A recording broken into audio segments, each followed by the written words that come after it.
आपका नाम बताइए।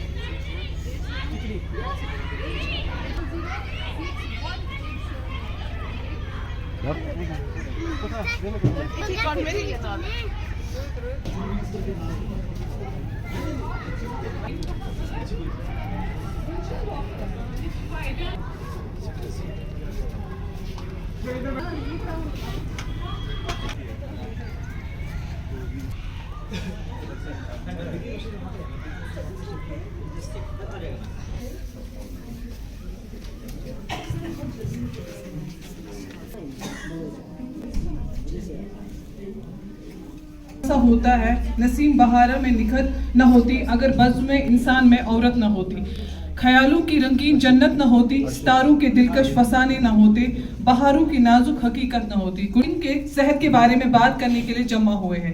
ये एक अहम मौजू है जो हमारी समाजी और इक़्तिदारी तरक्की के लिए बहुत ज़रूरी है। ख्वातीनों की सेहत के बारे में बात करते हुए हम उनके जिस्मानी और जहनी सेहत के बारे में बात करते हैं कि body's own immunity is fighting against its own cells. ये जब भी होता है इसको हम ऑटो इम्यून डिजीजेस बोलते हैं, मतलब ऑटो इम्यूनिटी, अपनी बॉडी की रोग प्रतिकार शक्ति अपने आप को किल करी। तो नॉर्मली बॉडी की इम्यूनिटी किस चीज को मारती है?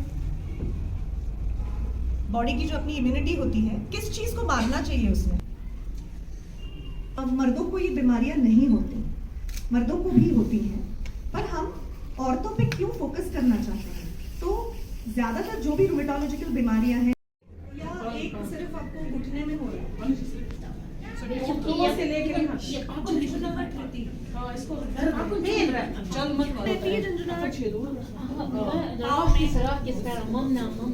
है और मैं पुणे से हूँ। मैं एक रूमेटोलॉजिस्ट हूँ।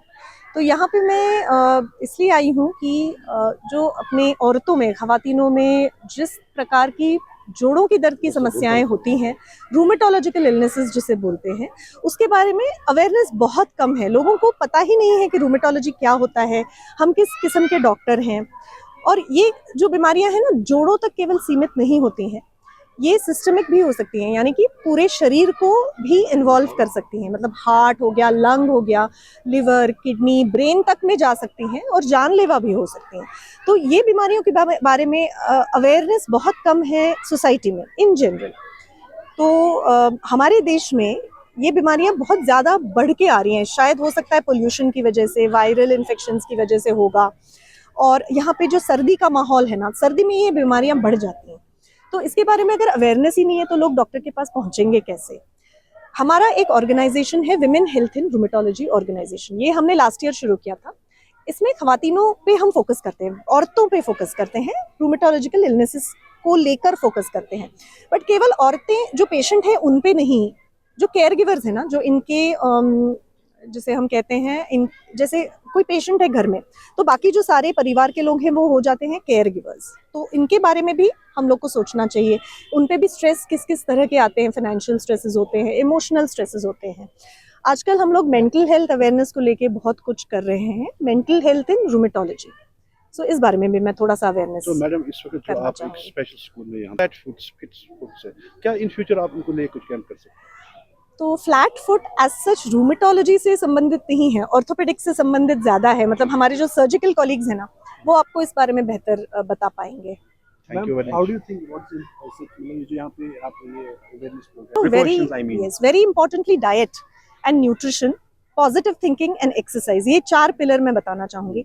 डाइट मतलब जो डाइट रिच इन कैल्शियम हो, जैसे कि हम लोग दूध पीते हैं, पनीर खाते हैं, सोया हो गया, या ओमेगा 3 फैटी एसिड से रिच फिश हो गई, तो वो डाइट इम्पॉर्टेंट है। और औरतें क्या करती हैं ना, अपने को लास्ट रखती हैं, बाकी सब परिवार के लोग फर्स्ट हो गए और वो लास्ट हो गई। तो जो उनके हिस्से में जितना खाना आता है उतना ही खाती हैं, but they have to prioritise their health. उनका डाइट वो खुद प्रायोरिटाइज करें, न्यूट्रिशन प्रायोरिटाइज करें, पॉजिटिव थिंकिंग। अगर आप, अब ये बीमारियां ना लंबी चलने वाली बीमारियां हैं, तो अगर आप हिम्मत ही हार जाओ तो आप क्या ही उसको ट्रीट करोगे। तो खुद को थोड़ा सा अंदर से आपको स्ट्रांग बनाना है। जो केयर गिवर्स हैं उनको ये बात समझनी चाहिए कि ये बीमारियां असली हैं, ये बीमारियां सिर्फ माइंड से नहीं आती हैं। कि जोड़ों में दर्द हो रहा है ना, कई बार लोग समझते हैं कि ये तो माइंड से आ रही है, औरत काम से बचने के लिए कर रही है, पर ऐसा नहीं है।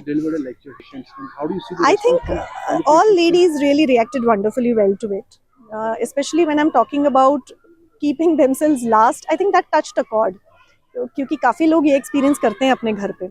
तो अपनी न्यूट्रिशन, अपने हेल्थ और अपनी जब मेंटालिटी को पॉजिटिव सोचेंगे, रखेंगे, एक्सरसाइज को प्रायोरिटी देंगे। अभी इतनी ठंड में एक्सरसाइज करना भी बहुत मुसीबत ही है एक तरह की, बट वो करना ज़रूरी है, क्योंकि उसके बाद ही आपकी शरीर में वो लचकता, एजिलिटी आ सकती है, जिससे आप ये डिजीजेस बीट कर सकते हो।